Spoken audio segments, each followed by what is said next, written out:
Mike the Disgruntled Mechanic here. Today's project is putting an idler arm on a 2002 Chevy 2500 HD. I'll show you what I'm going to do and what I'm going to take off, and then we'll try to film it best as we can. I am replacing the idler bracket along with the idler arm. I'm just going to do the whole thing. And also the pitman arm needs done. I think we'll save that project for another day. But onward and upward with the idler arm / idler arm bracket replacement.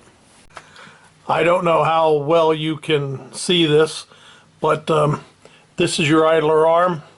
Right there is one nut that holds the bracket on, and then there's one up above it and catty-cornered up above that you can't really see that holds it on.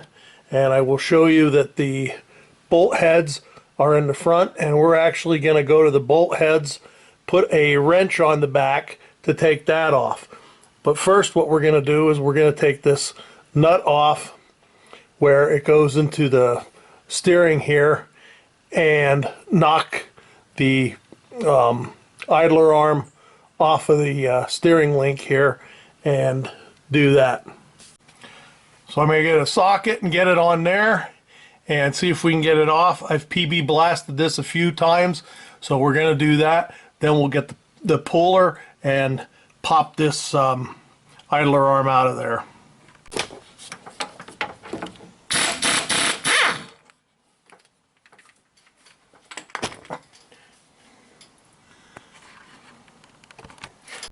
Got the 2-jaw puller on.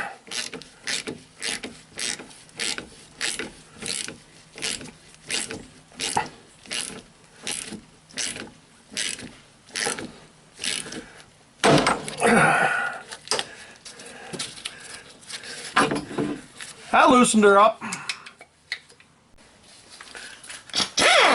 I got the wrench over here on the nut on the other side, so let's see if the old Astro has enough lead in its pencil to take this off.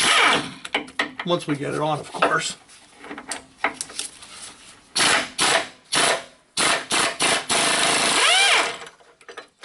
Well, probably if that one had slipped off. Uh-oh. Okay, it's off. So we'll pull that off and go grab the lock washer, and then we'll take the other one off. Now let's see if the other one will come off. Probably the wrench will slip on this one too.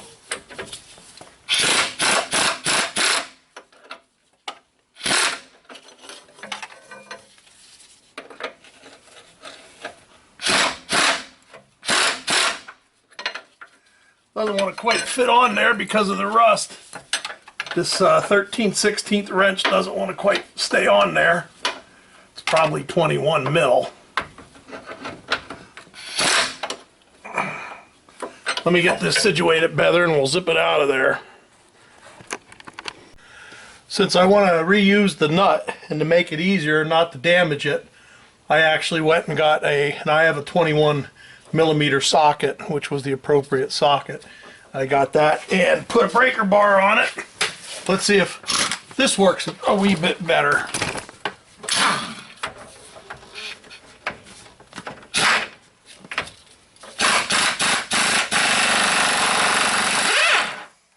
Much gooder, as they say. So we'll pull that bolt out, and then we'll see if we can wiggle this sucker out of here. See what the best way to get this out is.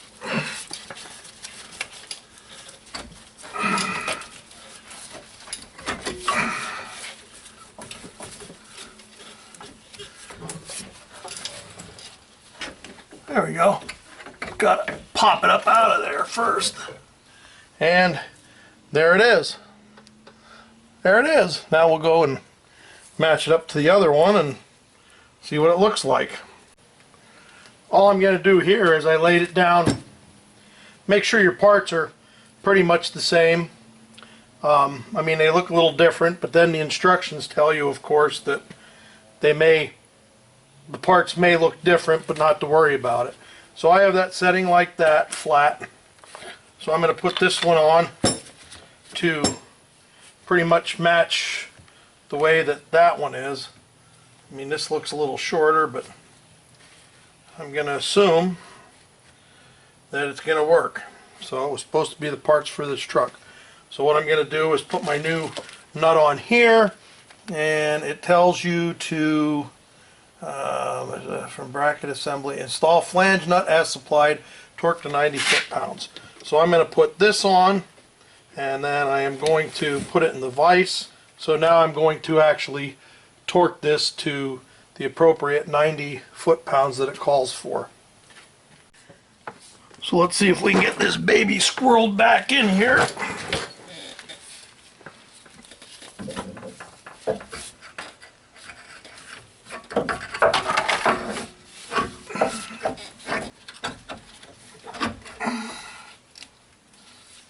There it is. Now it gives you a flex hose to be able to put on here to grease it easier, and I'm not putting it on because I have no problem getting on this. I may when the pan's on it, but I'm just not going through the hassle of doing it. If you want to, that's great, but it's something that I'm not going to do. So we'll get the bolts back in, and we'll tighten them up. As soon as I find where I put them.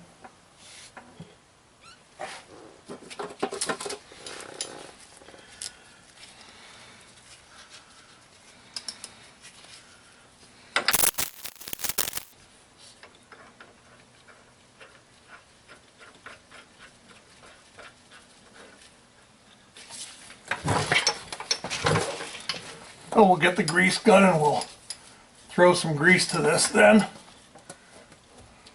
and get it all tightened up.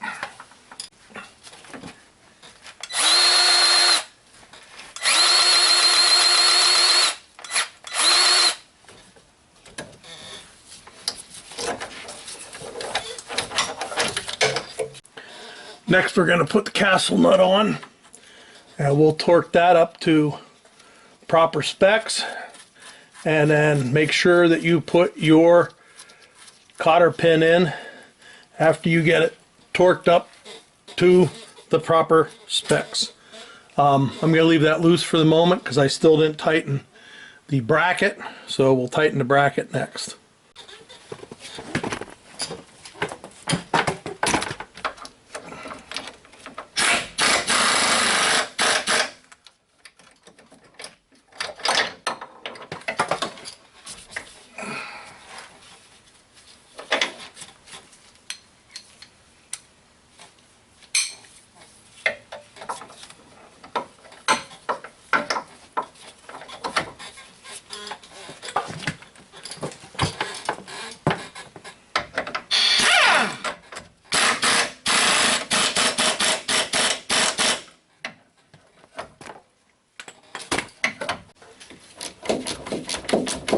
Castle nut. I think maybe I'll go get an extension. I'm too lazy.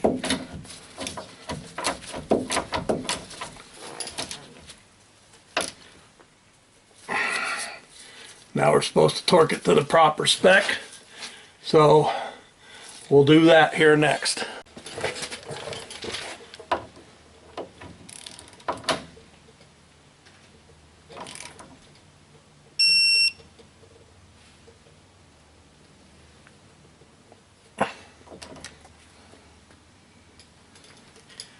And the hole's not quite lined up, so I'll go a hair past. Another hair past. Okay, so now we're ready to put the cotter pin in.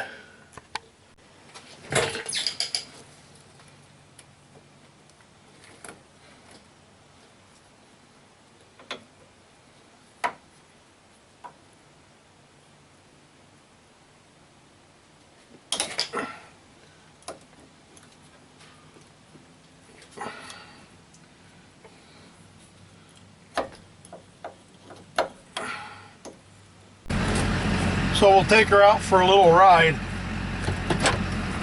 I can already tell it doesn't have as much play as what it had, which I guess is a good thing. That's what we were going for.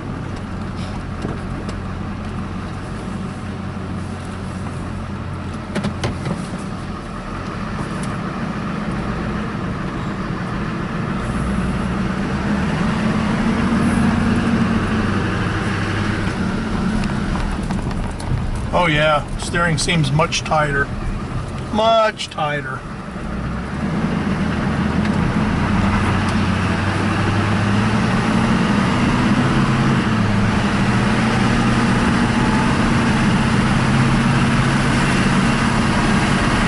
Yep, without a doubt. But she still goes pretty straight down the road. Alright, well, that's all I wanted to see, and so it did work. So we'll take her for a ride here, and we'll get you back at the shop. So after getting back from the ride, everything seems good, going straight ahead. Just a couple of things in finishing. You may want to get an alignment after you do this.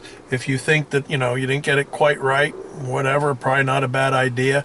I probably will with this at some point because I replaced the control arm, replacing that idler arm. So I may do that. Also, for ease, you may want to grease the whole thing, the bracket and the idler arm before you put it in. I did it because I wanted to see how tough it was going to be to actually get to it. And with saying that, number 3, if you want to take the time, you may want to put that, if you get a Moog and it has that hose, you may want to mount that so that you can actually grease it easier. That's up to the individual. So with saying all that, this is Mike the Disgruntled Mechanic saying, just remember, if you can get somebody else to do it, you're probably better off. Thanks for watching. See ya.